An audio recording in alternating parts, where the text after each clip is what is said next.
Hi everyone. सो आज के lecture में हम HCS प्री एग्जाम 2021 डिस्कस करने वाले, ठीक है। तो ऑलमोस्ट हम ट्राई करेंगे कि सारे क्वेश्चन जितने भी पेपर में आए थे सारे कवर कर ले। अगर फिर भी कुछ बच गया तो वो रेपिटेशन होगा पहले वाले क्वेश्चंस का, तो उसकी कोई टेंशन नहीं है, बट ऑलमोस्ट आई ट्राई कि सारे कवर हो जाए, ठीक है। तो चलो फर्स्ट क्वेश्चन से स्टार्ट करते हैं। सबसे पहले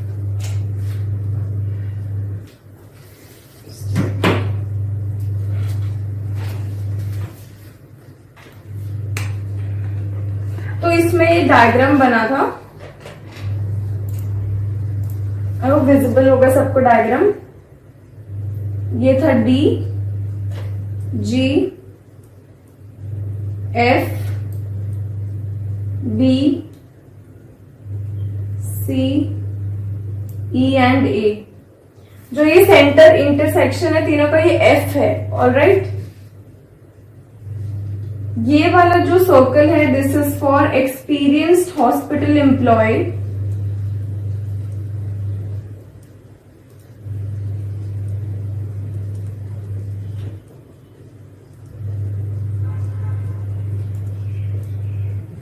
ये वाला है हमारा पोस्ट ग्रेजुएट के लिए, एंड फर्स्ट वाला इज फॉर डॉक्टर्स, ठीक है।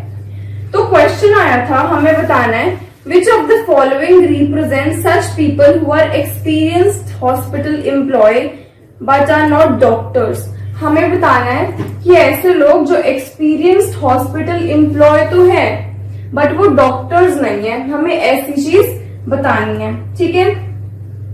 क्वेश्चन समझ आया? एक्सपीरियंस्ड हॉस्पिटल एम्प्लॉय तो है वो लोग, और बट वो डॉक्टर्स नहीं है। तो देखो कौन सा रीजन शेड कर सकते हैं हम। ये पूरा जो है ये वाला सर्कल, ये तो है एक्सपीरियंस हॉस्पिटल एम्प्लॉय के लिए, बट इसमें पोस्ट ग्रेजुएट भी आ रहे हैं और इसमें डॉक्टर्स भी आ रहे हैं। बट हमें क्या बोलेंगे कि डॉक्टर्स नहीं होने चाहिए वो, तो डॉक्टर्स नहीं होंगे तो दैट मीन्स ये वाला सेक्शन हम क्या कर देंगे, एक्सक्लूड कर देंगे। तो हमारे पास बचा क्या, A एंड C भी हम इंक्लूड करेंगे। वाई? बिकॉज हमें पोस्ट ग्रेजुएशन के बारे में कुछ नहीं बोला, हमें सिर्फ बोला है ऐसे एक्सपीरियंस हॉस्पिटल एम्प्लॉय जो कि डॉक्टर्स नहीं है। तो सिंपली इसका आंसर क्या हो गया, फर्स्ट पार्ट का आंसर क्या हो गया, A एंड C। दिख रहा है सबको? ये वाला रीजन जो है A है और ये वाला रीजन जो है वो C है। C क्या है, पोस्ट ग्रेजुएट और एक्सपीरियंस हॉस्पिटल एम्प्लॉय का इंटरसेक्शन है, बट इनमें डॉक्टर्स नहीं आ रहे, ठीक है। तो ये इसका आंसर है। सेम क्वेश्चन का एक पार्ट और था, दूसरा पार्ट है इसका, Which of the following represents such people who are doctors as well as post graduates? Doctors भी हैं और पोस्ट ग्रेजुएट्स भी हैं। डॉक्टर्स एंड पोस्ट ग्रेजुएट्स कौन सा है? जैसे ये सर्कल है तो हमें बताना है ये वाला और ये वाला, तो इसका क्या लेंगे हम, इंटरसेक्शन लेंगे। क्या लेंगे, इंटरसेक्शन। तो ये वाला रीजन आना चाहिए, यस और नो। हम थर्ड वाला कंसिडर करेंगे, व्हाई? बिकॉज हमें थर्ड की कोई नॉलेज नहीं है, तो अगर उसके बारे में मेंशन नहीं किया तो ऑब्वियसली विल टेक इट, ठीक है। तो मतलब इसका आंसर आना चाहिए, ये वाला रीजन था B और ये कॉमन क्या था, F। तो दैट मीन सेकेंड पार्ट का आंसर क्या है, सेकेंड पार्ट का क्या क्वेश्चन था, PG और इंटरसेक्शन डॉक्टर्स। तो इसका आंसर क्या है, B एंड F। क्लियर है ये वाला? ध्यान से देखो, B एंड F इसका आंसर है, ठीक है। क्लियर है? I hope. ये हो गए फर्स्ट क्वेश्चन। हम नेक्स्ट क्वेश्चन पे मूव करते हैं। हम क्वेश्चन गिवन है, a man is facing west, goes 10 metre. Man ने फेस कर रखा है, facing west, goes 10 metre, 10 metre जाता है वेस्ट में, then turns left, left turn करता है, and covers 20 metre, then turns right,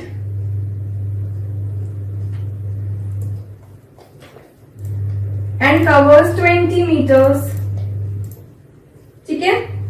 then turns right, turns right and covers 20 meters. ठीक है. At what distance is he from the starting point? Starting point से क्या distance है? ठीक है, समझ आया? डायग्राम बनाते हैं. वेस्ट पे तो डायरेक्शन क्लियर होनी चाहिए. डायरेक्शन क्या होती है? यहां पे बना देती हूँ डायरेक्शन. ये होती है नॉर्थ, साउथ, ईस्ट, वेस्ट. ऐसी होती है. ठीक है, तो हमें क्या बोला गया कि एक बंदे ने ना वेस्ट फेस कर रखा है. दैट मीन्स इस डायरेक्शन में फेस किया. तो यहाँ पे उसने फेस किया. फिर उसने क्या किया, चला है. वो कितना वेस्ट में फेस करके कितना चला है? 10 मीटर. मतलब वेस्ट यहीं पे होगा, तो वेस्ट में फेस करके उसने चला 10 मीटर्स. ये उसने चला. ठीक है, वेस्ट में चला. फिर बोला गया है देन ही टर्न्स लेफ्ट. अब अगर मैं ऐसे खड़ी हूं तो मेरा लेफ्ट क्या होगा? ये वाला ही होगा. That means toward south. तो मतलब फिर इसने चला साउथ में, लेफ्ट टर्न करके कितना चला? 20. ठीक है, 20 चला इसने. उसके बाद बोले देन ही टर्न्स राइट. अब सपोज मैंने ऐसे फेस किया है तो मेरा राइट क्या है? इस साइड होगा. तो यहाँ पे राइट होगा ये वाला. राइट में फेस करके कितना चला? 20. अगेन ही टर्न्स राइट. अब ऐसे फेस है तो राइट करके मतलब इधर, तो यहाँ पे गया वो 20. ठीक है, तो बताओ उसकी फाइनल डेस्टिनेशन ये है, मतलब जहां पे वो पहुंच गया वो है ये. तो हमें क्या बताना है? स्टार्टिंग पॉइंट था ये वाला, ये था स्टार्टिंग पॉइंट, और ये है एंडिंग पॉइंट. तो हमें इन दोनों का डिस्टेंस बताना है. सिंपल. तो ये प्लस ये, यस और नो. तो ये वाला कितना है? स्क्वायर बन रहा है कि 20 होगा ये वाला, और प्लस ये कितना है? 10. That means 20 plus 10 is 30 metre. Answer easy था. चलो नेक्स्ट क्वेश्चन देखते हैं. Third question is if all the digits of number, एक नंबर गिवन है, मैं नंबर लिख देती हूँ. 7, 2, 8, 1, 9, 5, 3, 4, 6 ये नंबर गिवन है. और बोला गया जब इसको डिसेंडिंग ऑर्डर, डिसेंडिंग मतलब बड़े से छोटा, जब हम इसको डिसेंडिंग ऑर्डर में अरेंज करेंगे इसकी डिजिट्स को, तो हमें बताना है कि कौन सी डिजिट्स जो है वो अनचेंज रहेगी. कौन सी डिजिट्स अनचेंज रहेगी वो हमें बताना है. पहले इसको हम डिक्रीजिंग में अरेंज करते हैं. डिक्रीजिंग में करेंगे. कहां से स्टार्ट होता है? 9 से. तो 9, देन 8, 7, 6, 5, 4, 3, 2, 1 ऐसे ही होगा डिक्रीजिंग में. हमें बताना है कौन सा अनचेंज रहा. तो यहाँ पे 7 था, 9 हो गया, नो. 2 था, 8 हो गया, नो. 8, 7, 1, 6, 9, 5, 5, 4, 3, 3, 4, 2, 6, 1. तो हमने क्या देखा? सिर्फ एक डिजिट अनचेंज्ड है. That is which one? This one. मतलब जब हमने इसको डिक्रीजिंग में किया तो सिर्फ और सिर्फ एक की डिजिट जो है उसकी ओरिजिनल पोजीशन जो है वो सेम रही. कौन सा? 3. तो दैट मीन्स आंसर क्या है? 1. देयर इज ओनली 1 डिजिट जो जिसकी पोजीशन अनचेंज रहती है. ठीक है, चलो नेक्स्ट. नेक्स्ट केवल है कि क्वेश्चन मार्क की जगह क्या आएगा? सीक्वेंस वाला प्रॉब्लम है ये. Fourth is AC, FH, KM, PR, question mark. ठीक है, तो जब भी अल्फाबेटिकल सीरीज आती है उसको सॉल्व करना होता है तो सिंपली कुछ बिना सोचे समझे ना, सबसे पहले you have to write alphabets. ठीक है, सबसे पहले अल्फाबेट्स लिख लेते हैं फटाफट से. A, B, C, D, E, F, H, I, J.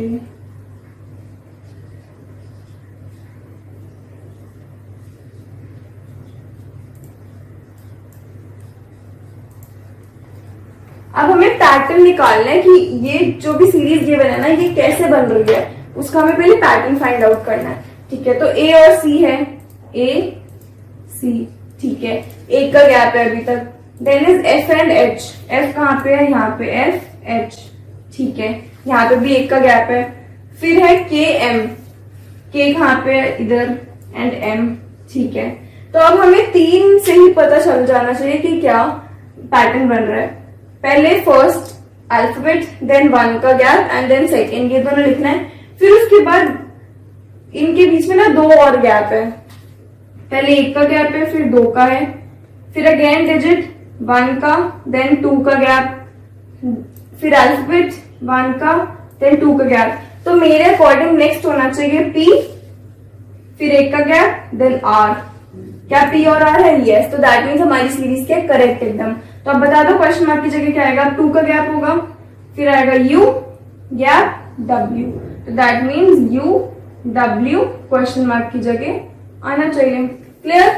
Clear है? इतना इजी समझ आया? नेक्स्ट क्वेश्चन इज स्टेटमेंट है एंड आपको बतानी है चीजें। ओके, तो क्वेश्चन गिवन है,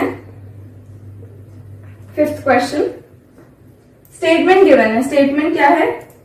P is equal to N is greater than D, greater than G, less than B, equal to J।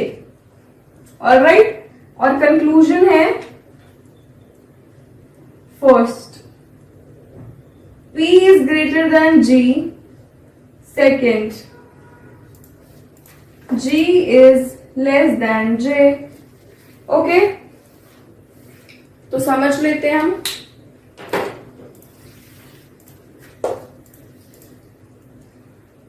P और G कहां पे है? P era, G era. तो क्या P ग्रेटर देन है G के? देखो यहाँ पे P और G के बीच में इक्वल टू भी आ रहा है, ग्रेटर देन भी आ रहा है, और ग्रेटर देन इक्वल टू भी आ रहा है। तो दैट मीन्स यस, P जो है वो ग्रेटर है G से। दिख रहा है? एक चीज याद रखना, प्रायोरिटी होती है इसमें, बिकॉज ना कभी कभी आपको क्वेश्चन में गिवन होगा, सपोज फॉर एन एग्जाम्पल ये गिवन है आपको, ठीक है, ये नहीं, चलो हम ये देखते हैं। ये कंक्लूजन गिवन है, ये स्टेटमेंट गिवन है आपको। फॉर एन इंस्टेंस ये स्टेटमेंट गिवन है और आपको कंक्लूजन में पूछा गया है कि P is greater than D, yes और नो। तो क्या करोगे इसमें? No. Y?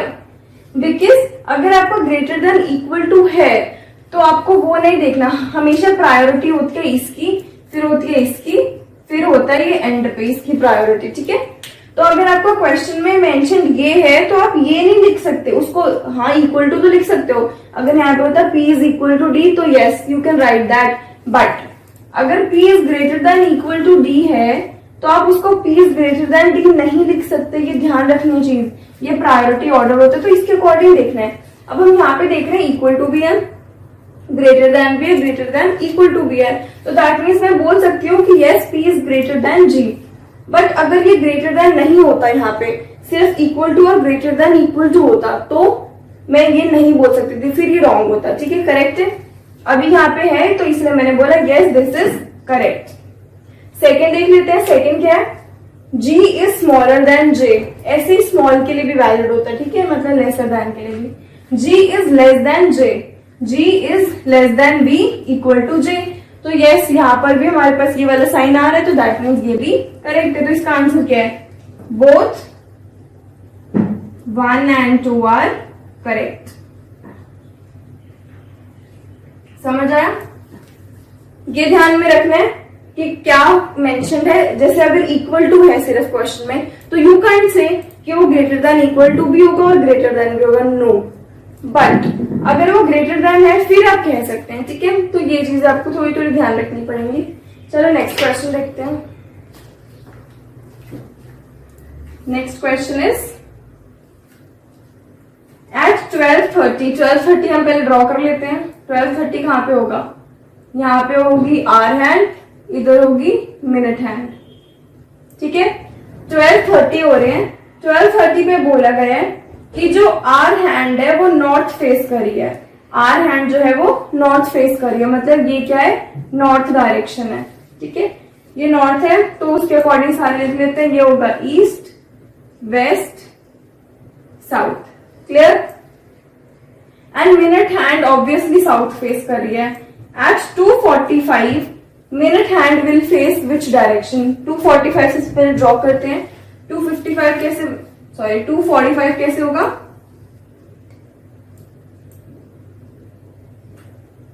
To 45।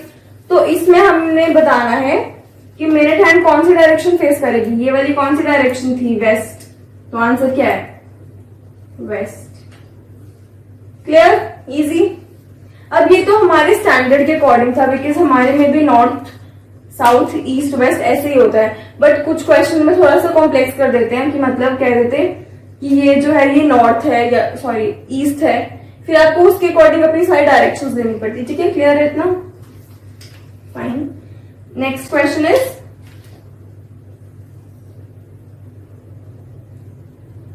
If 1 star equals 4 circle, एक स्टार इक्वल है 4 सर्कल्स के, and 3 circles is equal to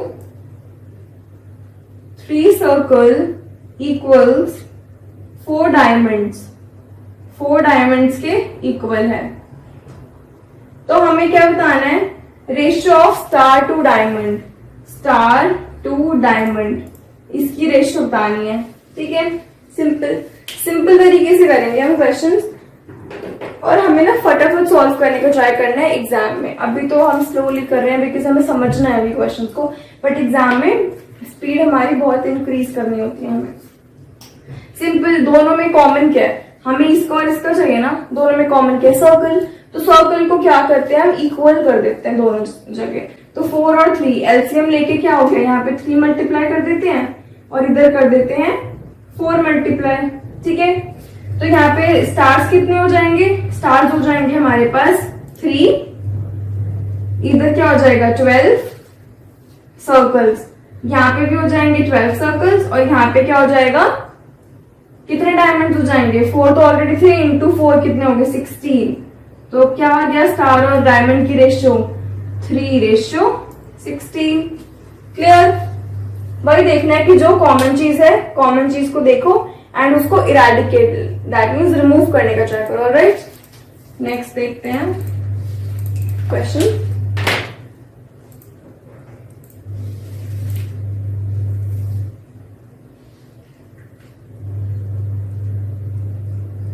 ठीक है, गिवन है BEAT, इसका कोड वर्ड गिवन है क्या है? 25, 22, 26 एंड 7, और रस्ट का गिवन है 9, 6, 8 एंड 7। तो हमें बर्स्ट का बताना है।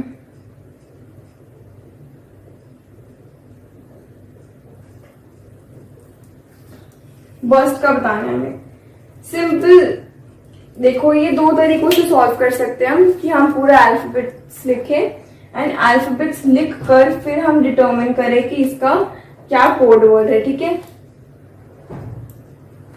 कि जैसे हमने सारे अल्फाबेट्स, बिकॉज हमें इतना तो समझ आ गया ना कि अगर हम स्टार्टिंग से देखते हैं तो बी का क्या नंबर होता है? 2, बट हम एंड से देखते हैं तो ए तो होता है 26।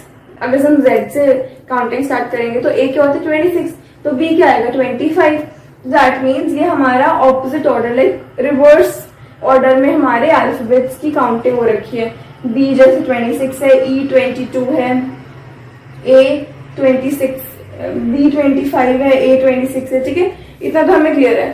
तो अगर आपको पूरा डीप में जाना है कि अच्छे से लिखना है कंप्लीट, तो सिंपली क्या लिखो? ABCD सारे लिख के फिर उसकी नंबरिंग करके and you can solve for this. But अगर डायरेक्ट करना है तो B गिवन है, B का क्या है? 25, B इज 25। U भी गिवन है, U का क्या है? 6, R का क्या है? 9, S का क्या है? 8, T का क्या है? 7। तो ये आपका आंसर है। सिंपली जो क्वेश्चन में गिवन है उसी से हमने सॉल्व कर दिया। समझ आया इतना? आई होप ये तीनों क्वेश्चन क्लियर है। चलो नेक्स्ट क्वेश्चन देखते हैं। नेक्स्ट क्वेश्चन में वही सर्कल्स, ठीक है। This is for graduates,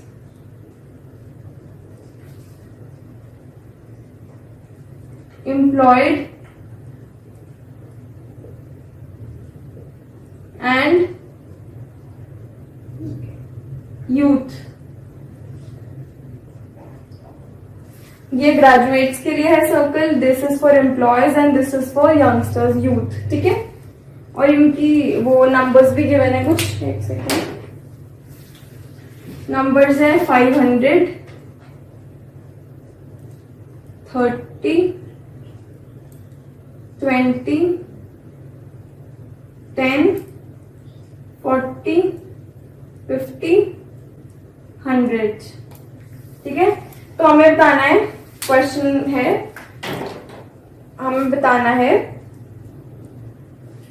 how many young graduates are there. Simply young graduates बताने, तो दैट मीन्स यंग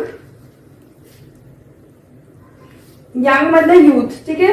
तो यूथ एंड ग्रेजुएट्स का intersection, we are suppose to find intersection ही फाइंड करना, हमें बताना है यंग ग्रेजुएट्स कितने हैं, मतलब वो लोग जो यंग भी हैं और ग्रेजुएट भी हैं, उसको हमें बताना है। तो इंटरसेक्शन ही लेते हैं जब दोनों को कॉमन निकालना होता है। तो दोनों का कॉमन क्या है, ये वाला रीजन दिख रहा है, ये वाला रीजन, हाँ। तो क्या है इसमें 20 और 10 है, तो दैट मीन्स कितना आ गया answer, 20 + 10 30 students. Clear, simple, easy. Next देखते हैं फटाफट। The age of mother today, mother और डॉटर की एज का कुछ रिलेशन गिवन है, इक्वेशंस गिवन है। क्या गिवन है, age of mother today, let age of mother B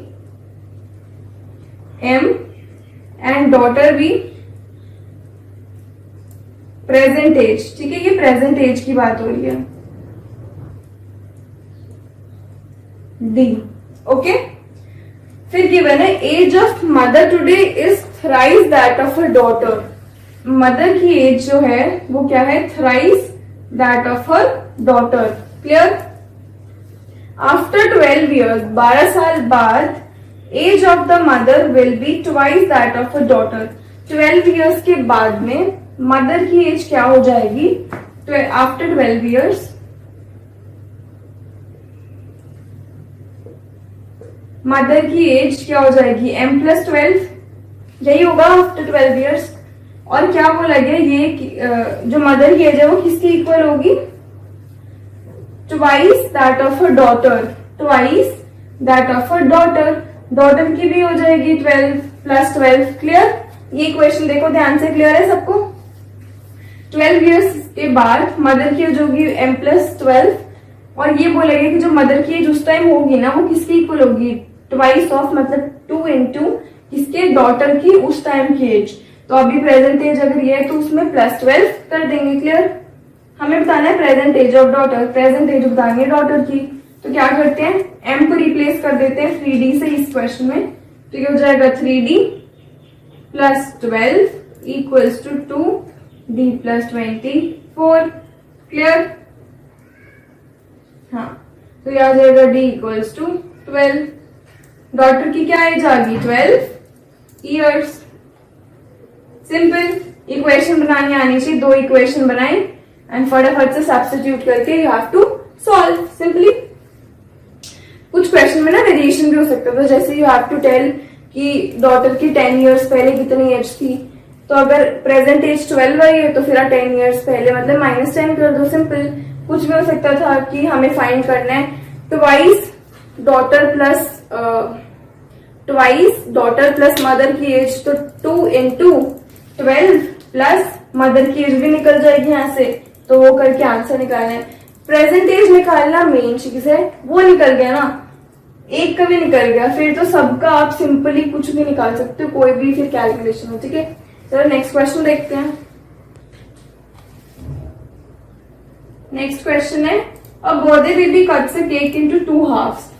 cake है, एक बेबी ने इसको 2 हाफ में कट किया केक को, एंड फिर जो 1 हाफ था, 1 हाफ था, उसको स्मॉल पीसेस में कट कर दिया, उसको और स्मॉल स्मॉल पीसेस में कट कर दिया। हमें नहीं पता कितने पीस में कट किया, ठीक है। और फिर गिवन है each of the small pieces 20 grams in weight. ये जो स्मॉल पीसेस हैं इनका 20 ग्राम्स है weight, each piece, each small piece, ठीक है। And if she has 7 piece of cake in total, तो हमें केक का वेट बताना है। अगर टोटल 7 पीसेस है, 7 मतलब एक तो ये हो गया कंप्लीट हाफ, बचे कितने 6, तो दैट मीन्स ये छोटे वाले कितने हैं 6 पीसेस हैं, ठीक है। समझ तो आया ना इतना। टोटल बोला गया कि 7 पीसेस हैं केक के, 7 पीस किया है, एक तो हाफ, ये बिगर हाफ, और बाकी स्मॉल स्मॉल 6 कर दिया हमने, ठीक है। तो कितने हो गए 6। हमें बताना है टोटल केक का वेट, तो 6 पीस स्मॉल है तो 6 इंटू 20 कर देंगे, कितना आ गया 120। अगर 120 ग्राम्स एक हाफ का है, एक हाफ हो गया ना 6 पीस मतलब एक हाफ, अगर एक हाफ का है 120 ग्राम्स तो दूसरा हाफ का भी कितना होगा 120, तो 120 प्लस 120 इज 240 ग्राम्स। क्वेश्चन बहुत ही इजी है, सिर्फ आपको क्या समझना है, सिर्फ आपको स्टेटमेंट का मतलब समझना है कि वो क्वेश्चन क्या बोलना चाहता है। अब आपने ये समझने में गलती कर दी फिर तो क्वेश्चन कैसे ही सॉल्व होगा, है ना। तो क्वेश्चन समझना is more important than solving, पहली चीज, ठीक है। नेक्स्ट इज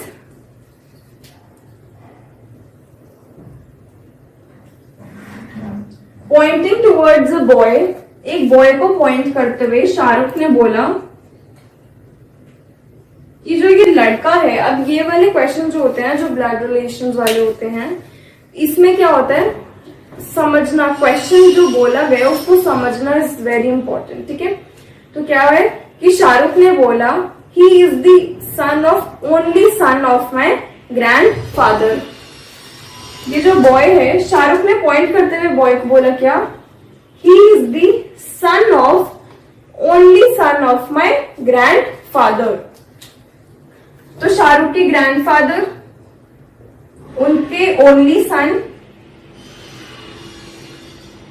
ये ग्रैंडफादर किसके हैं शाहरुख के, ये याद रखना, ठीक है। शाहरुख के ग्रैंडफादर के ओनली सन का बेटा है ये बॉय,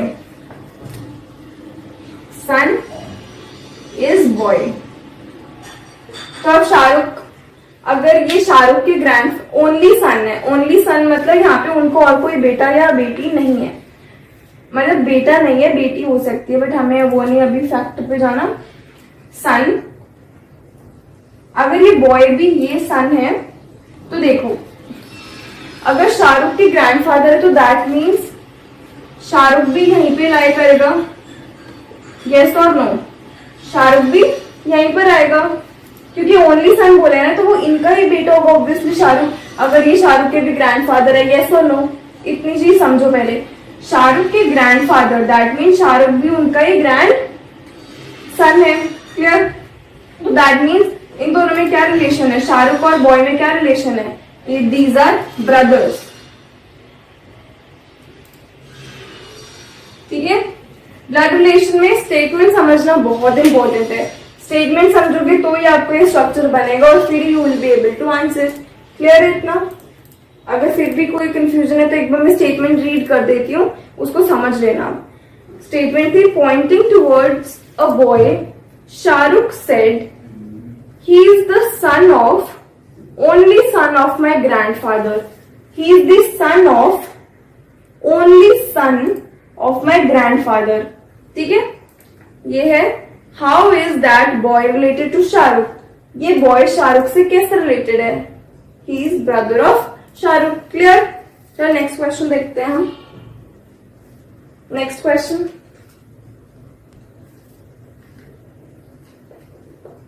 क्वेश्चन है we have to find odd one out. Options मतलब क्वेश्चन में जो ऑप्शन है जिसमें से चूज करने हुआ है hate, love, third is anger and fourth is cry. सबको ये पता है नाउन्स क्या होते हैं, वर्ब्स क्या होते हैं, एडवर्ब्स, प्रोनाउंस एंड एडजेक्टिव्स, ये सब पता है सबको। तो जब हम ये वर्ड्स पढ़ते हैं तो हमें पता है हेट, लव, एंगर, ये सब ऐसी चीजें जिनको वी कैन टच। तो ऐसी चीजों को कहते हैं एब्स्ट्रैक्ट नाउन्स, मतलब वो चीज जिनको हम सिर्फ महसूस कर सकते हैं, सिर्फ फील कर सकते हैं, we can see them, we can touch them, ठीक है। तो ये होता है एब्स्ट्रैक्ट नाउन्स। और क्राई, क्राई करना, ये है एक वर्ब, लाइक एक्शन वर्ड है। एक्शन वर्ड्स क्या होते हैं, वर्ब। तो अगर आपको इनकी नॉलेज होगी then only you will be able to find की ऑड वन आउट कौन सा है, ठीक है। तो ये तीनों तो क्या हो गया हमारे एब्स्ट्रैक्ट नाउन्स, ये है एब्स्ट्रैक्ट नाउन्स, और ये है हमारा वर्ब, एक्शन वर्ड। तो that means odd one out is cry. Alright, next question है, A starts walking from a point and walks 5 kilometers north. A ने स्टार्ट किया वॉक करना एक पॉइंट से वॉक करना स्टार्ट किया, और किस डायरेक्शन में वॉक किया, नॉर्थ डायरेक्शन में। नॉर्थ का होती है ऊपर, तो यहाँ पे 5 वॉक किया। Then turns left and walk 3, left turn किया एंड 3 किलोमीटर यहाँ पे वॉक किया। Then again turns left, again left turn किया, यहां से क्या किया, लेफ्ट टर्न किया। डायरेक्शन देखते रहना, डायरेक्शन ऐसी थी, फिर लेफ्ट टर्न करेंगे तो ऑब्वियसली इधर ही जाएगा, यहाँ पे गया, और कितना किया, 5 किलोमीटर। तो हमें बताना है कि किस डायरेक्शन में अभी वो जा रहा है, किस डायरेक्शन में जा रहा है वो, क्योंकि हमें कहीं पे टर्न करने के लिए नहीं बोला। तो ये क्या डायरेक्शन है, ये डायरेक्शन है साउथ। ऑब्वियसली अगर ऊपर नॉर्थ है तो नीचे साउथ ही होगा, ऑपोजिट, ठीक है। क्लियर, नेक्स्ट देखते हैं। ओके, तो next question is F/2:16 proportion L ratio question mark. हमें बताना है कि यहाँ पे क्वेश्चन मार्क की जगह क्या आना चाहिए, ठीक है।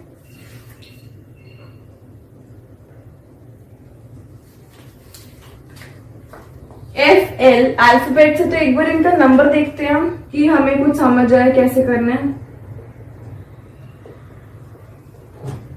ठीक है। F क्या है, क्या नंबर आ रहा है F का, 6, ठीक है। जैसे ही आप 6 निकालोगे ना, वैसे आपको, अगर आपने स्क्वायर्स एंड क्यूब्स पढ़े हैं तो आपको उधर से ही समझ आना चाहिए। 216 क्या होता है, 6 का क्यूब, यस और नो। एंड फिर L निकालेंगे, L का नंबर आता है, L इज 12। तो अगर L 12 है तो दैट मीन्स 12 का क्यूब करेंगे, यस और नो। तो इसका जब क्यूब करोगे आप तो आएगा 1728, और ये 1728 अवेलेबल है ऑप्शन में। अगर आपका गलत होता ना, लाइक अगर ये नहीं होता वैलिड, मतलब 216 किसी और कॉम्बिनेशन से बनता, फिर आपका ये ऑप्शन भी नहीं होता जो ऑप्शंस अवेलेबल है उसमें। बट यहाँ पे 1728 इज देयर, ठीक है। तो अगर ये है तो दैट मीन्स आपका क्या आंसर है, आपने सिर्फ क्यूब करना था उनके अल्फाबेट्स को, ठीक है। क्लियर है। फिर एक और है ऑड वन आउट का ही, इसमें आपको बताना है sky stars, moon planets,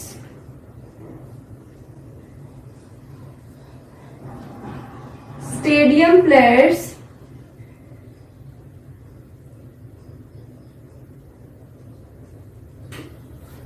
university students.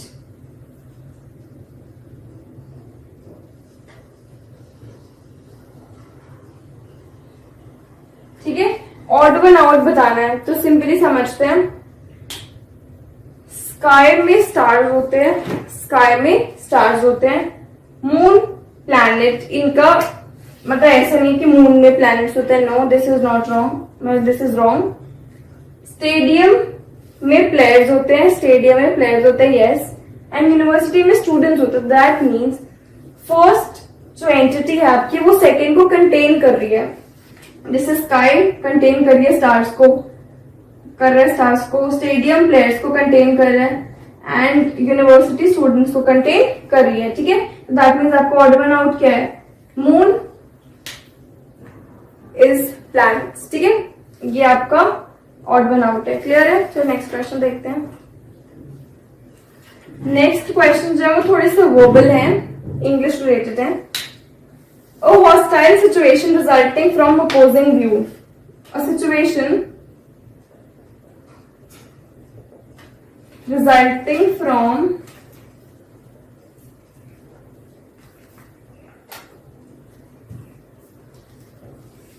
opposing views. ये इसके लिए टर्म बतानी है, जो होते हैं ना कि अनेक शब्दों के लिए एक शब्द, वैसा है ये कि मतलब ये पूरा एक उसका मीनिंग गिवन है वर्ड का, आपको बताना है वर्ड कौन सा है, ठीक है। ब्रेनस्टॉर्मिंग, कंसेंसस और कॉन्फ्लिक्ट, इनमें से आपको बताना है कि ये क्या है। तो ये अगर आपको पता है तो ही आप आंसर कर पाएंगे। इसका आंसर है कॉन्फ्लिक्ट। कॉन्फ्लिक्ट आप न्यूज में कहीं बहुत जगह सुनते होंगे कि कॉन्फ्लिक्ट हो गया, उनके विचारों में कोई तालमेल नहीं है, लाइक उनके जो विचार है वो अपोजिंग है, ठीक है, बहुत डिफरेंट है, तो इसको कहते हैं कॉन्फ्लिक्ट। तो ठीक है, ये तो एक बेसिक टर्म है, आपको पता होनी चाहिए। Next is the person dash is awarded is a soldier dash father is a farmer, ठीक है। प्रोनाउन से आपको फिल करना है, वर्ड्स गिवन है, कुछ वर्ड्स है जैसे whom,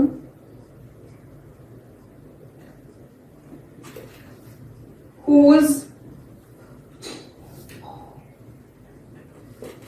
who, ठीक है, ऐसे ये तीनों वर्ड्स गिवन है ऑप्शंस में, डिफरेंट ऑप्शन में। तो बताना है the person dash is awarded is a soldier dash father is a farmer. जिस पर्सन को अवार्ड मिला है वो एक सोल्जर है और उसके फादर क्या है, फार्मर। तो ये भी आपको करेक्ट सेंटेंस बताना है कि कैसे फ्रेम करोगे। The person who is awarded is a soldier, the person who is awarded is a soldier, who is awarded is a soldier whose father, जिसके पिता एक फार्मर है, वो है whose, ठीक है। The person who is awarded is a soldier whose father is a farmer. Alright, clear, ठीक है।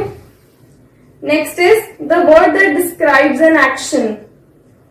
एक्शन को जो डिस्क्राइब करे, वर्ब्स तो होते हैं हमारे एक्शन वर्ड्स, बट वो वर्ड्स जो उसी एक्शन को डिस्क्राइब करे उन्हें कहते हैं एडवर्ब्स, उन्हें कहते हैं एडवर्ब्स। हमने पढ़े वर्ब्स क्या है, एक्शन, जैसे क्राइंग, स्लीपिंग, ये तो। और जो वर्ड्स इन एक्शंस को डिस्क्राइब करते हैं, जैसे सपोज रनिंग है, रनिंग क्या है, हमारा एक वर्ब है, एक्शन वर्ड है, ठीक है। तो जो रनिंग को डिस्क्राइब करे कि ही इज रनिंग फास्ट, तो जो फास्ट हो गया वो क्या हो गया हमारा एडवर्ब। एडवर्ब्स क्या होते हैं, जो एक्शन वर्ड्स को डिस्क्राइब करे। क्लियर, ये भी एक क्वेश्चन आया था, तो ये भी पता होना चाहिए आपको। Next is communication includes. Communication जो है वो किसको इंक्लूड करता है, लैंग्वेज क्लैरिटी, ये ऑप्शन है। Second is facial expression, third is body language, fourth is all of the above. Communication किसको इंक्लूड करता है, सभी इंपॉर्टेंट है, फेशियल एक्सप्रेशन भी इंपॉर्टेंट है, लैंग्वेज भी क्लियर होनी चाहिए, ऑडियंस तक आपकी वॉइस पहुंचे एंड क्लियर वर्ड्स होने चाहिए, प्लस बॉडी लैंग्वेज तो बहुत ही इंपॉर्टेंट है, वर्बल नॉन वर्बल कम्युनिकेशन। तो that means answer should be all of the above, correct. Next is a dash connects phrases, clauses और सेंटेंसेस। ऐसे वर्ड्स जो फ्रेजेस, क्लॉजेस एंड सेंटेंसेस को join करते हैं उन्हें क्या कहते हैं? कंजंक्शंस। जैसे एंड, बट, ये क्या है? सेंटेंसेस। जैसे एंड जो है वो दो सेंटेंसेस को ज्वाइन करता है, तो इन ज्वाइनिंग वर्ड्स को कहते हैं कंजंक्शंस। ठीक है। And then is a group technique use to develop many ideas in a relatively short time. मतलब आपको एक कोई छोटा सा short period of time given है और उसमें से आपको आइडिया जनरेट करने हैं। इस टेक्निक को क्या बोलते हैं? मतलब आपको एक अंडर प्रेशर हो या कुछ भी हो, आपको एक शॉर्ट पीरियड ऑफ टाइम के लिए आइडियाज को जनरेट करना है। इस टर्म को कहते हैं ब्रेनस्टॉर्मिंग। बोलते हैं ना कि चलो लेट्स डू ब्रेनस्टॉर्मिंग, कि आपको ग्रुप डिस्कशन करनी है and we have to brainstorm on this topic. ऐसे ऐसे क्वेश्चंस आते हैं, ऐसे आपने सुना होगा कहीं पे। तो ब्रेनस्टॉर्मिंग है इसके लिए टर्म। क्या कि शॉर्ट पीरियड ऑफ टाइम के लिए आपको क्या करना है? You have to develop many ideas. ठीक है, इसको कहते हैं ब्रेन स्टॉर्मिंग। सो आज के लिए इतना ही है, फिर हम नेक्स्ट लेक्चर में कंटिन्यू करेंगे जिसमें हम और डिफरेंट टाइप के क्वेश्चन देखेंगे। इंग्लिश के क्वेश्चंस ऐसे होते हैं जिसमें आपको थोड़ी नॉलेज होनी चाहिए, अपने बैकग्राउंड से थोड़ी नॉलेज होनी चाहिए।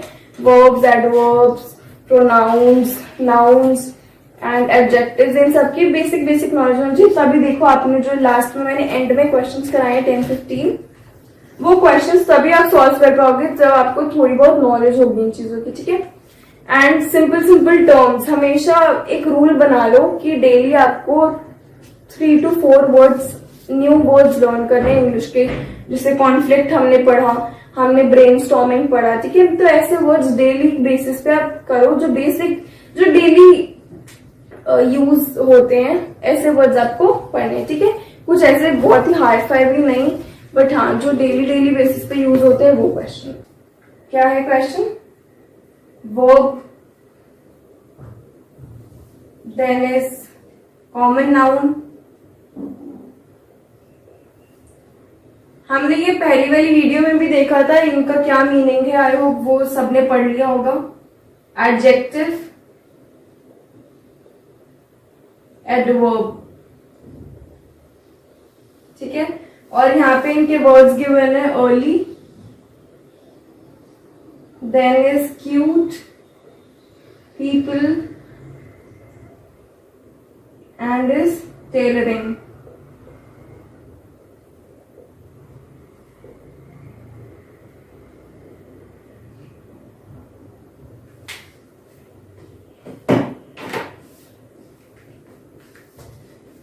वर्ब क्या होते हैं? एक्शन वर्ड्स, मतलब कुछ काम हो रहा है। ठीक है। कॉमन नाउन एक कलेक्शन, जैसे प्रॉपर नाउन तो होता है सन, मून, ये प्रॉपर नाउन है, एक ही एग्जिस्ट करता है। बट कॉमन नाउन जैसे यहाँ पे गिवन है पीपल, फिर हो सकता है मैन, ये सब है कॉमन नाउन। ठीक है। देन एडजेक्टिव होता है कि कुछ डिस्क्राइबिंग वर्ड्स, मतलब कि हाँ ये पर्सन बहुत ही स्वीट है, इनोसेंट है, ये सब है उसके एडजेक्टिव्स। जो डिफाइनिंग वर्ड्स होते हैं, जो डिस्क्राइबिंग वर्ड्स होते हैं, वो होते हैं एडजेक्टिव्स। ऑलराइट। और एडवर्ब्स होते हैं जो वर्ब्स को डिफाइन करते हैं, ये होते हैं एडवर्ब्स। ठीक है, तो इस क्वेश्चन को देखते हैं। वर्ब मतलब कोई एक्शन हो रहा है, अर्ली कोई एक्शन नहीं है, क्यूट ये भी कोई एक्शन नहीं है, पीपल नो, टेलरिंग मतलब वो सिलाई का काम होता है तो उसको करना, मतलब कुछ हो रहा है, कोई एक्शन हो रहा है, तो दैट मीन्स ये वर्ब है। ठीक है। Next is common noun. अभी हमने बात की कॉमन नाउन क्या होता है, संज्ञा जिसे बोलते हैं ना, वो है ये common noun. Next is adjective क्या होते हैं? Describing words. तो क्यूट, इनोसेंट, ब्यूटीफुल, प्रिटी, ये सब क्या है? एडजेक्टिव। तो दैट मीन्स ये क्या हो गया? Adjective. And remaining adverb early. Yes, मतलब कोई चीज जैसे वो जल्दी उठा, वेकअप, उठने को क्या बोलेंगे हम? वर्ब, कोई एक्शन हो रहा है, उठा, एंड कैसे उठा? जल्दी उठा। तो जल्दी मतलब उस वर्ब को डिफाइन कर रहा है, डिस्क्राइब कर रहा है, तो दैट मीन्स एडवर्ब हो गया अर्ली। क्लियर? एग्जाम्पल एक और देख लेते हैं।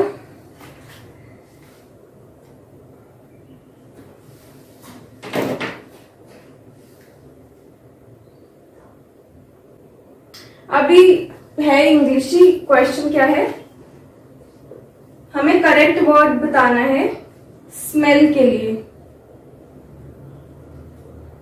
ये गिवन है, हमें बताना है इसके लिए और क्या यूज हो सकता है। ठीक है, सिनोनिम बताना है इसका करेक्ट। तो ऑप्शन है, एक तो order, ORDER, second one is ODER, third fodder, FAUDER, and fourth is odour, ODOUR। तो अब देखो, अगर आप पढ़ते हो इंग्लिश का थोड़ा बहुत भी, अगर आप डेली बेसिस पर रिवाइज करते हो, पढ़ते हो, तो ही आपसे क्वेश्चन हो पाएगा, नहीं तो किसी को पता नहीं होगा कि स्मेल, फ्रेग्रेंस इनको क्या बोलते हैं। ठीक है, ऑर्डर तो नहीं होता ऑब्वियसली, तो कुछ और डिफरेंट चीजें हैं। अब रही बात इन तीनों चीजों में, ये तीनों ही आपको अगर नहीं पढ़ा आपने तो न्यू लग रहे होंगे, बट स्मेल होता है ओडर, ODOUR। ठीक है, ये दोनों कोई वर्ड्स नहीं है, ये नहीं होते, इनका मतलब नहीं है। करेक्ट, तो दैट मीन्स ये। तो you have to revise, daily basis पर कुछ ना कुछ रीड किया करो, सो दैट आपको ये बेसिक टर्म्स है, एकदम बेसिक टर्म्स जो आप डेली बेसिस पर भी इनको यूज कर सकते हैं। तो अगर आप रीड करेंगे, पढ़ेंगे पैराग्राफ्स, तो ही आपको ये इन टर्म्स से आप फेमिलियर हो पाएंगे। ऑलराइट, ठीक है। Then is genius.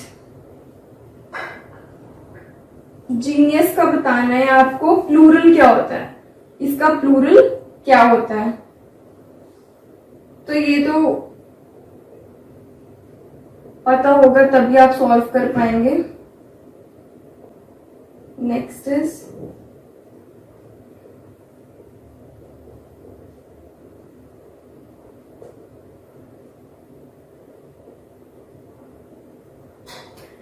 तो जीनियस का plural is this one, second option. ठीक है, ये भी जनरल अवेयरनेस ही है कि आपको अगर ये पता है term, then only you will be able to solve it. ठीक है, क्लियर।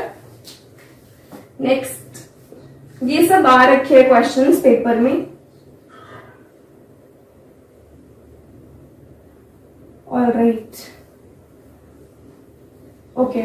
तो एक सेंटेंस है, sentences, a relief team was sent to dash food and medicine among the refugees।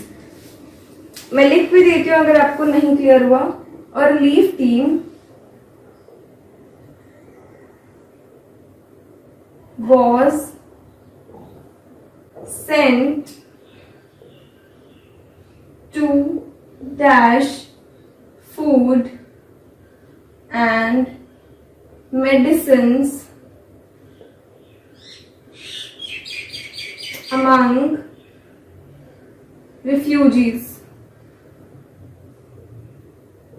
ठीक है, क्वेश्चन है कि एक रिलीफ टीम भेजी गई किस चीज के लिए, फूड और मेडिसिन रिफ्यूजीज को देते ही है ना, जो नीडी है उनको ये चीजें देते हैं हम, तो क्या करने गई relief team, food and medicine इनको देने गई। ठीक है, तो ऑप्शंस क्या है, contribute, distribute, sanction, separate. Contribute, distribute, sanction, separate. Contribute करना, कुछ सारे कलेक्टिवली कंट्रीब्यूट करते हैं। सेकंड इज डिस्ट्रीब्यूट करना, बांटना। सैंक्शन करना, कुछ असाइन करना। And fourth is separate, separate मतलब अलग करना। तो क्या कौन सा फिट बैठ रहा है, ऑब्वियसली रिलीफ टीम ने फूड और मेडिसिन बांटा, रिफ्यूजीज को बांटा, तो दैट्स वाई इसका आंसर क्या होगा,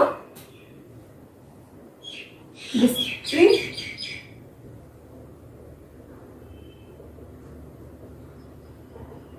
क्लियर, डिस्ट्रीब्यूट फिट बैठ रहा है। ठीक है, चलो नेक्स्ट क्वेश्चन देखते हैं।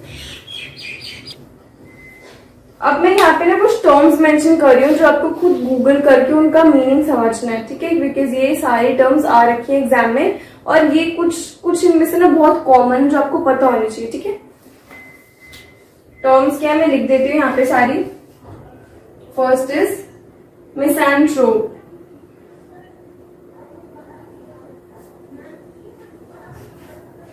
ठीक है, मीनिंग इसका जरूर चेक करना है सबने। Polyglot,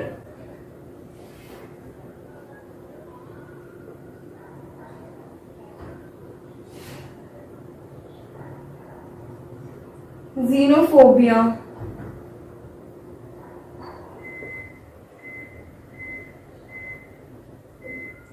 paleontology,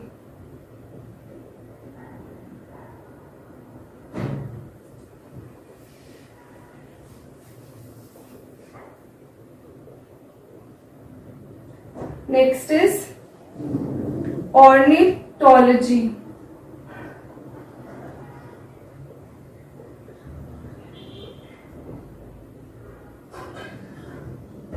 meteorology,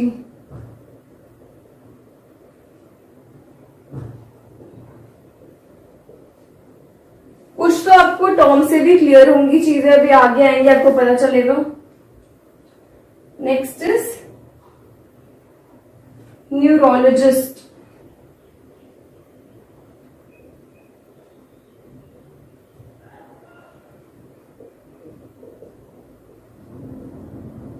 nephrologist,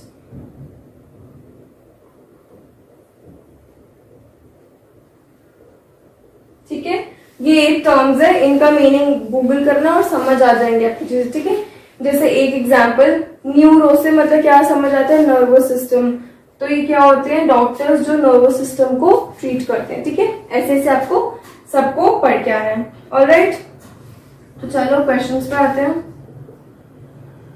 question given है, B is mother of T, B is mother of T, T is sister of Y, T is sister of Y, Y is married to L, Y is married to L, L is the only son of K,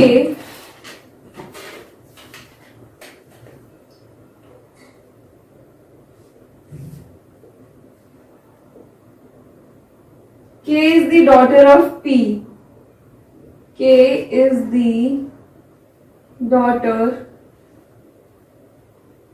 of P, ठीक है। ये question है, तो इस question को देखिए एक बार हम चार्ट बना लेते हैं, फ्लो चार्ट, तभी हम क्वेश्चन सॉल्व कर पाएंगे।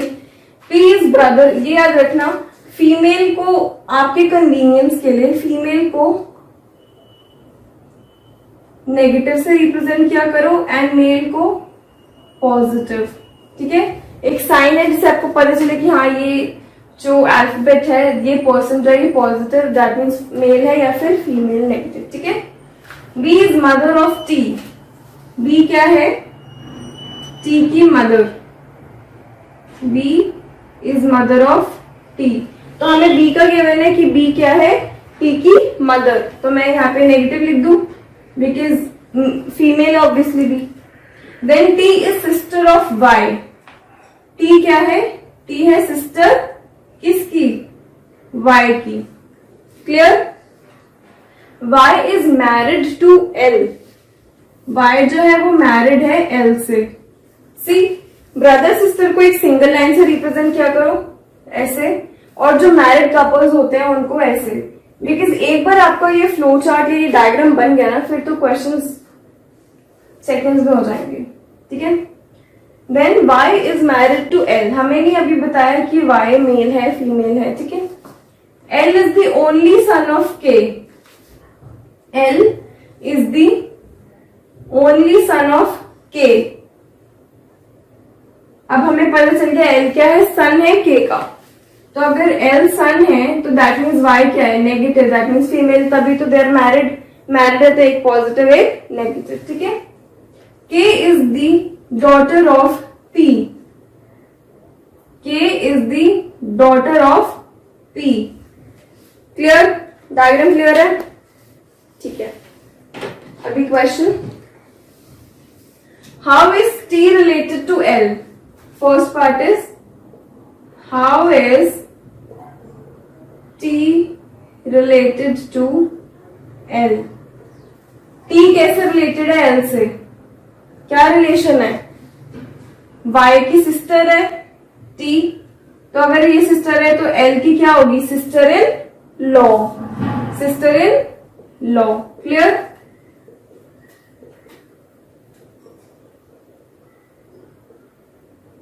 Second, how is B related to L?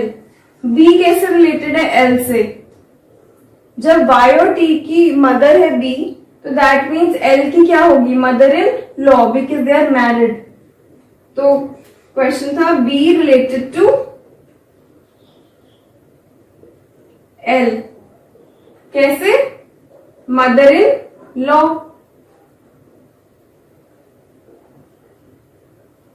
Clear? Alright. If k is mother of k, if k is mother of x, अगर k x की मदर है तो दैट मीन्स, मैं ये वाला पार्ट वापस से यहां पे बना देती हूं, y l k p, ठीक है। अब बोला गया है k is mother of x, अगर k मदर है x की तो l और x क्या होंगे? ब्रदर सिस्टर, यस और नो? तभी तो k, क्योंकि हमें पता है l की मदर है, तो अगर k l की मदर है तो x की भी मदर है, तो दैट मीन्स x क्या है? l का सिस्टर या ब्रदर, हमें इसका जेंडर अभी स्पेसिफाइड नहीं है। तो how is x related to p? x और p में क्या रिलेशन है, ये कैसे रिलेटेड है, ये बताना है आपको, ठीक है। अभी आपको ना तो ये पता, हमें ये पता है कि ये ग्रैंड चाइल्ड है p का, x जो है वो ग्रैंड चाइल्ड है p का, बट हमें नहीं पता जेंडर क्या है, ग्रैंड डॉटर है या ग्रैंड सन है। बट एक लाइन देखो यहाँ पे जो मैंने अंडरलाइन कर रखी है, L is the only son of K। L जो है ओनली सन है K का, मतलब K का एक ही बेटा है, तो दैट मीन्स अगर एक ही बेटा है तो X क्या अल्टीमेटली हो गई? फीमेल। यस और नो? Correct not? इसमें ना ये थोड़ा ट्रिकी क्वेश्चन था, इसमें एक्चुअली में P रिलेटेड टू X, इसमें ऑप्शंस में गिवन था, पहला गिवन था grand son, second grand daughter,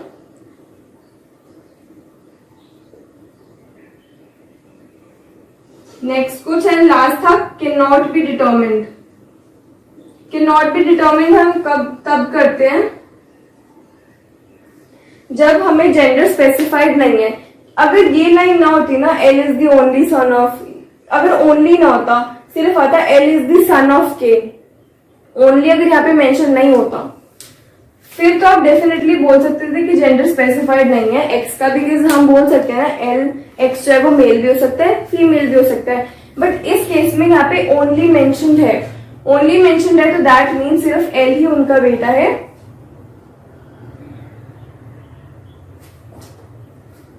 sorry यहाँ पे नेगेटिव है, इट इज ये फीमेल है, डॉटर है ना, ठीक है। हाँ, तो एल क्या है? इनका बेटा है, ओनली चाइल्ड, ओनली सन, तो एक्स क्या अल्टीमेटली डॉटर, तो दैट मीन्स आंसर क्या है इसका? Grand daughter. क्लियर है? इतना क्लियर है? चलो नेक्स्ट क्वेश्चन देखते हैं। नेक्स्ट क्वेश्चन इज, ये एक फिगर है,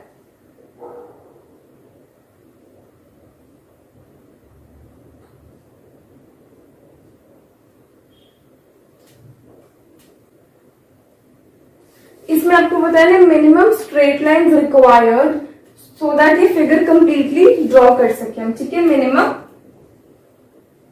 straight lines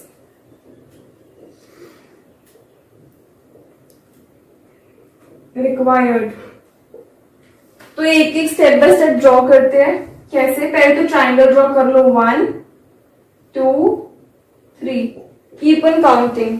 alright, 3 triangles, 3 lines, 1 2 3, then 4 5 6 हो गई लाइंस। अब ये वाली लाइंस दिख रही है, ये वाली मैं ड्रॉ कर रही हूं, 6 then 7 8 9 एंड अब इस साइड से 10 11 12। आ गई है मेरी फिगर? यस और नो? तो कितनी रिक्वायर्ड है? 12 लाइंस। इससे हम इसको मिनिमाइज नहीं कर सकते, मिनिमम इतनी रिक्वायर्ड है, ठीक है। क्लियर? नेक्स्ट है फिगर गिवन है,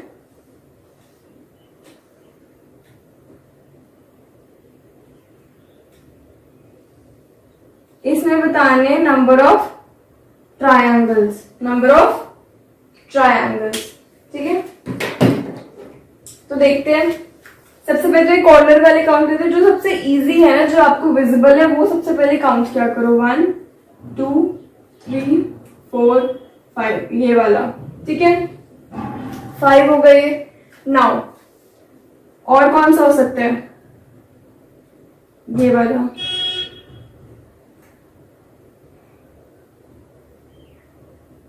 यस और नो, दिख रहा है? ऐसे अगर ये वाला एक है, फिर एक इधर से होगा, यस और नो, फिर एक इस साइड से भी होगा, यस और नो, एक हर एक साइड से एक एक ट्रायंगल और होगा। तो दैट मीन्स इसके कितने आएंगे? ऑप्शंस भी गिवन है, ऑप्शंस है।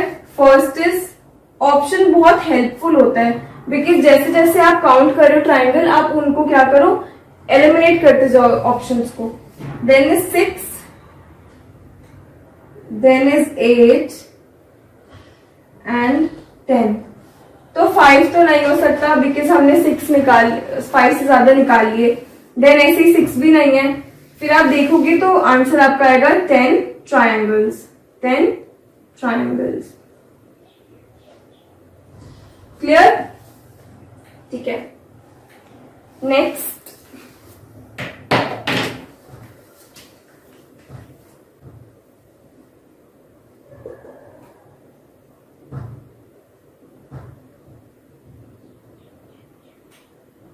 सीरीज है AB3 CE6 FI10 JN15। इसके बाद क्या आएगा? तो बोला है मैंने आपको, जब भी ऐसी अल्फा न्यूमेरिक या फिर अल्फाबेटिकल सीरीज आए तो सिंपली अल्फाबेट्स लिख लो। 10 सेकेंड्स का काम है, सारे अल्फाबेट्स लिखो।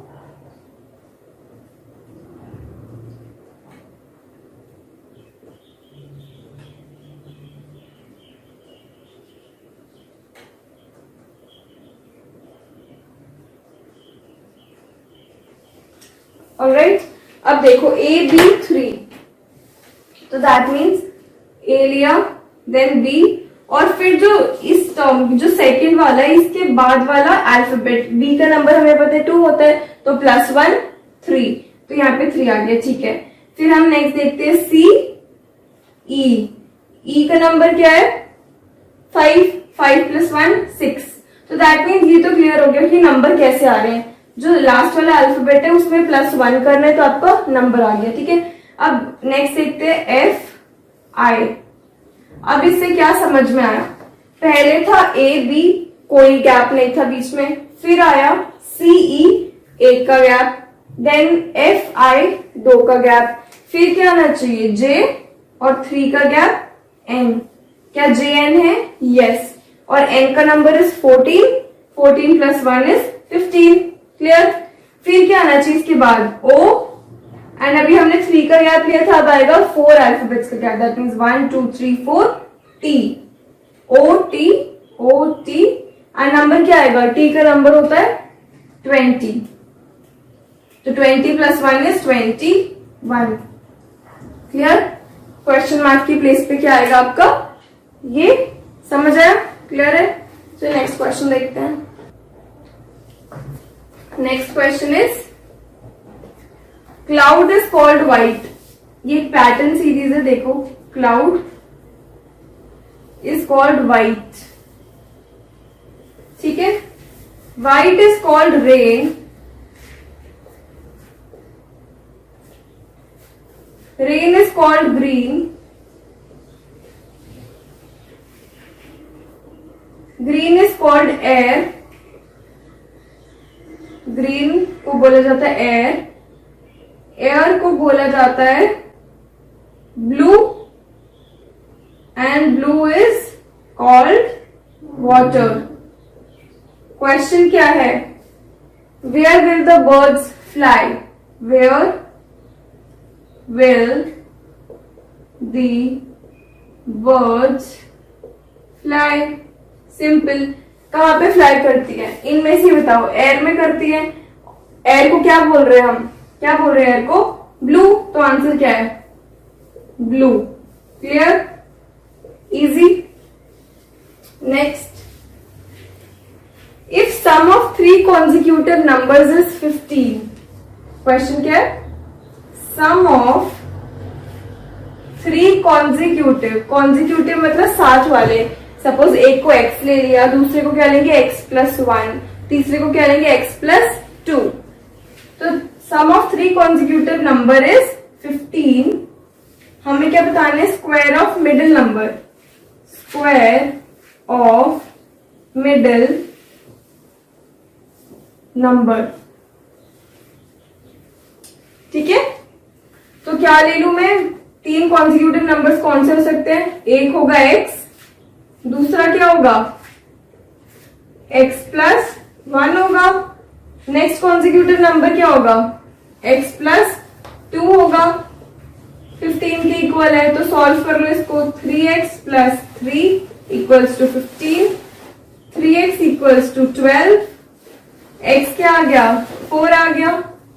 हमें क्या बताना है? मिडिल नंबर का स्क्वायर। तो मिडिल नंबर क्या है? ये वाला। तो x+1 क्या होता है? 4+1 हो गया 5, 5 का स्क्वायर 25। क्लियर? आंसर। ठीक है। देन एक है क्वेश्चन, वही रेशियो वाला। Pencil ratio graphite proportion question mark. ठीक है, ये है pencil ratio graphite proportionate question mark. हमें बताना है कि क्या आना चाहिए इनकी सिमिलर। ऑप्शन सुनो ध्यान से। ऑप्शंस क्या है? Pen ratio refill. Pen ratio refill.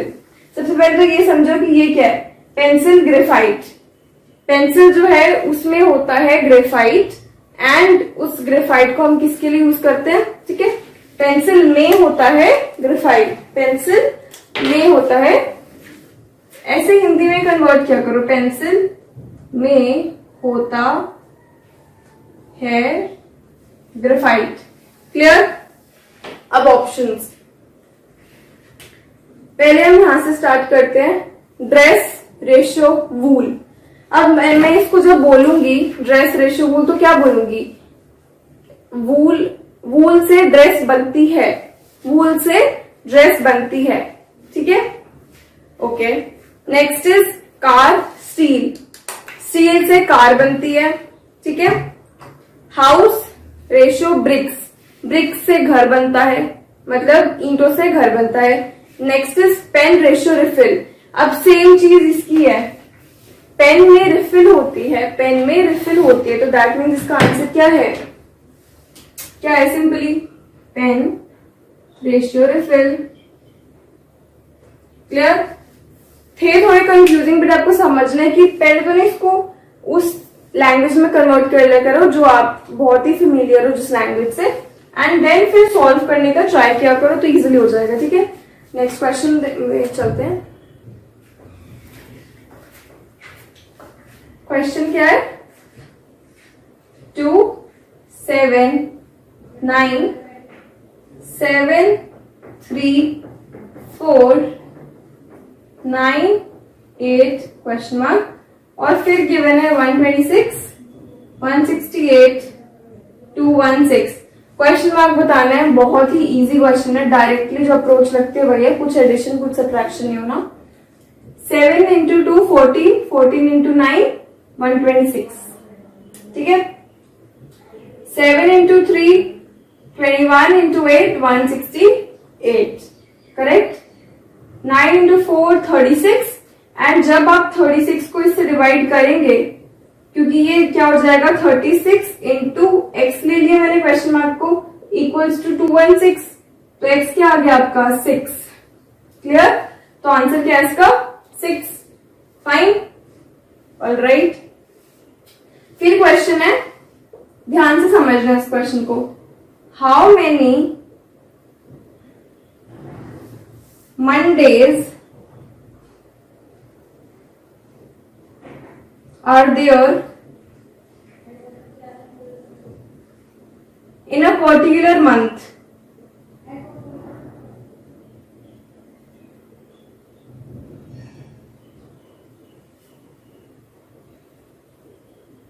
If the month ends with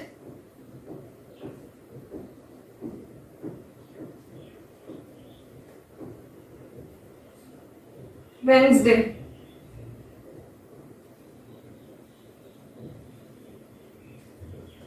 क्या बताना है? एक पर्टिकुलर मंथ, कुछ मेंशन नहीं है कौन सा मंथ है, जनवरी, फरवरी, मार्च, दिसंबर, कुछ नहीं मेंशन, सिर्फ ये बोला है कि एक पर्टिकुलर मंथ में कितने मंडेज होंगे अगर वो मंथ जो है वो वेंसडे से एंड हो रहा है। तो क्या आप बता सकते हो इसमें यस और no? No. Why? Because obviously सारे मंथ्स में नंबर ऑफ डेज इक्वल तो नहीं होते, ठीक है। 28 भी होते हैं, 29 भी होते हैं लीप ईयर में, देन 30 भी होते हैं, 31 भी होते हैं। आपको नहीं पता कि कितने मंडेज हो सकते हैं एक मंथ में, because number of days in a month are different for different months. Correct और नॉट? ठीक है, तो दैट मीन्स का आंसर क्या है? Can not be determined, can not be determined. Correct? Clear? Okay, next question is, एक sum given है 1750 rupees का एंड वो डिवाइड हुआ है किसमें? ए, बी, सी, डी में, ठीक है। सच दैट ए का शेयर रेशो बी का share equals to B ratio C equals to C ratio D equals to 3/4, ठीक है। ये गिवन है, आपको सी का शेयर निकालना है। क्या निकालना है? सी का शेयर निकालना है, ठीक है। इजी। पहले तो हमें सबको साथ में लिख के निकालना पड़ेगा, ये मैंने आपको चीज बता रखी है। ए क्या है? ए बी का क्या है? 3/4। देन बी सी का क्या है? 3/4 अगेन। सी डी का क्या है? 3/4। फिर मैंने बोला है आपको कि फिल कैसे करते हैं, इनको फिल कैसे करते हैं? जो इसके नियर बाय टर्म है उसको लिख दो। 4 4, यहाँ पे भी आएगा 4, इधर क्या आएगा 3 बिकॉज इसके नियर बाय 3 है। देन यहाँ पे 3 आएगा, अगर इधर 3 आएगा तो इधर भी 3 आएगा। क्लियर? तो इन सबको लिख लो, क्या आ जाएगा? 27। देन इज 12 3 48, नहीं 12 3 36। Next is 16 into 3, 16 3 48, then is 64, ठीक है। तो इनको ऐड कर लो, टोटल आ जाएगा आपके पास रेशो आएगी इनकी 17, मतलब जब इनको प्लस करोगे तो आएगा 127। तो 127 x ले लो, किसके इक्वल है? 1750 के। तो x क्या आ गया? 10। हमें क्या पूछा है? c का शेयर। c की रेशियो क्या है? 48। 48 इंटू 10 क्या आ गया? 480 आंसर। क्लियर है? ये कंसेप्ट मैंने ऑलरेडी डिस्कस कर रखा है, वो आपको पता होगा। So thank you so much for joining in. आज के लेक्चर के लिए इतना ही। Till then bye bye, take care, thank you so much.